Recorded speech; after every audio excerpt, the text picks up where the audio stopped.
Hello, I'm Karen Hamstra. Welcome to Title Talk, coming to you from Marion Public Library on March 4th, 2019. First, I'd like to give a plug for the new March book page. The theme of this month is Women in Literature, or Literature Remembers Women. We have a whole bunch of these, and they're just going to go to waste if you don't stop by and pick your copy up. They're located atop the new fiction shelves, just right inside the front door. If you walk straight ahead, you will run right into them. So please stop and grab one for yourself. We have a ton of new fiction books this week. They've not quite come out yet, but they will be coming today or tomorrow at the latest, unless they have a later release date. But Susan Mallory has a new one called California Girls.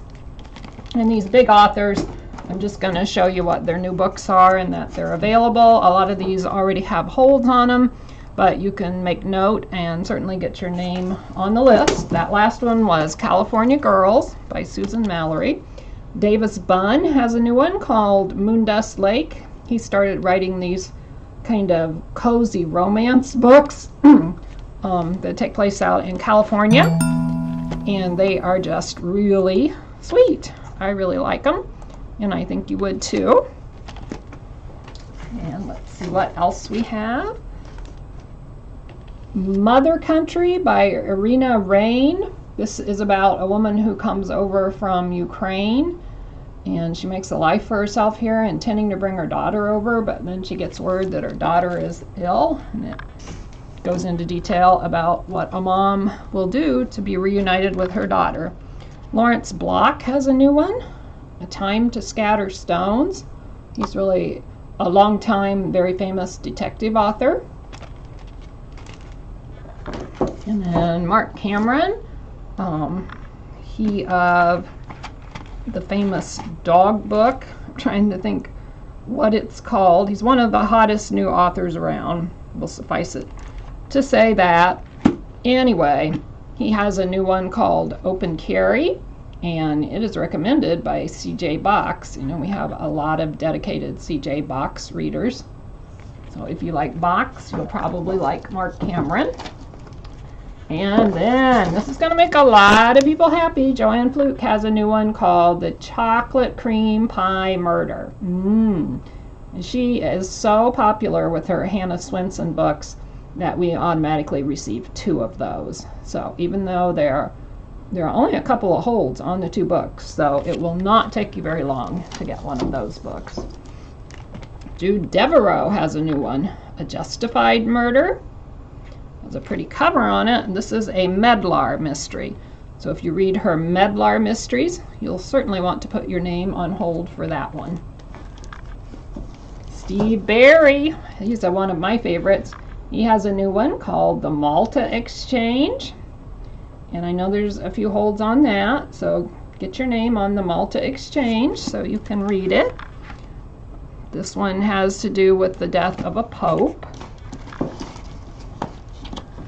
Philip Margolin, The Perfect Alibi. Let's see what it's about. A young woman accuses college football superstar Blaine Hastings of rape, and the DNA evidence against him is overwhelming. Yet, the athlete swears his innocence and threatens both his lawyer and his accuser. When a second rape occurs, the DNA evidence again points to Hastings. The only problem? Hastings was in prison when the crime was committed. As a result, the convicted athlete, represented by a new lawyer, is granted a new trial and bail. Shortly thereafter, his original lawyer disappears and his law partner is murdered. A perfect alibi. That really is a perfect alibi if you're in jail when your crime is committed. And we have one by Mark Greaney, Mission Critical. It's a Gray Man novel. Lee Child says, I love the Gray Man. So if you like Lee Childs, you might like the Gray Man. Donna Leone has a new one, Unto Us a Son is Given, and this is indeed a Commissario Guido Brunetti mystery. He lives in Venice, and these are really good mysteries. George R.R. Martin has another one of his mega books out called Fire and Blood. And here's your big chance. This one has no holds on it, so you can get right in for that one. Lisa C. has a new one, The Island of Women. And that book can be released tomorrow, according to the publisher. Kristen Hanna, Sue Monk Kidd, and Jodi Picoult all recommend it. They are really popular authors, so if you like any of them, you will no doubt like that one. And then we have a new one by Sandra Balzo, Murder a la Motka. Look at the cute little doggy on the front. That just makes you want to read it right there. You know you got to read that book. Then I'd like to tell you about a few new large print titles. Kate Quinn has one called The Huntress. It seems to be a post-World War II novel. Has to do with Nazi hunters and such. Gina Wellborn and Becca Whittam, The Kitchen Marriage.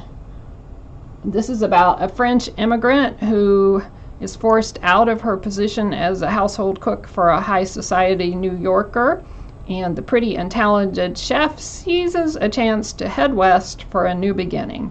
Pursuing what she thinks is a prestigious job in the frontier's finest kitchen, she instead finds herself in a matchmaker's agency. One of Helena, Montana's most eligible bachelors, Isaac Gunderson, is focused on his run for mayor and on the family business, yet his twin brother Jakob sends for a mail-order bride. Isaac doesn't want to fuel the rivalry between them, but this tempting newcomer cannot be ignored. Frances Duncan, So Pretty a Problem, a Mordecai Tremaine mystery. Again, this is large print. Adrian Carthalo, a dramatic and talented artist, is no stranger to controversy, but this time it's not his paintings that have provoked the publicity. It's the fact that his career has been terminated by a bullet to his head. So Pretty a Problem. The Sky Above Us, Sunrise at Normandy by Sarah Sundin. This indeed is a World War II book. It's about a woman, Violet Lindstrom, who serves in the American Red Cross, and she is drawn to a mysterious pilot named Lieutenant Adler Paxton. This is not large print. We're back to regular print. I got my piles a little mixed up. That Old Scoundrel Death, a Dan Rhodes mystery by Bill Kreider. Bill Kreider is no longer with us, and I believe this is to be his final mystery about Sheriff Dan Rhodes. So if you are a Dan Rhodes fan by Bill Kreider, you will definitely want to get your hands on this one. And then this one just sounds really interesting if you like historical novels with a little bit of mystery in them. This is called The Shaker Murders. It is a Will Reese mystery by Eleanor Coons. It takes place up in the Shaker Village in Maine. It was called Zion. Will Reese, he was facing allegations of witchcraft and murder, and he was a traveling weaver, and he arrived with his wife Lydia and their six children plus one on the way to take refuge in the Shaker community. But shortly after they get there are screams in the night, which of course is a murder, and the Shaker elders argue that it was an accident, but Reese believes otherwise, and he investigates. I always wonder how these amateurs end up investigating all these murders. Does it really happen? I don't know. Shoot me a message if you have found yourself in that situation. I would be really interested to know. In the meantime, I hope you have a happy week reading books. Stay warm, and I'll see you next week.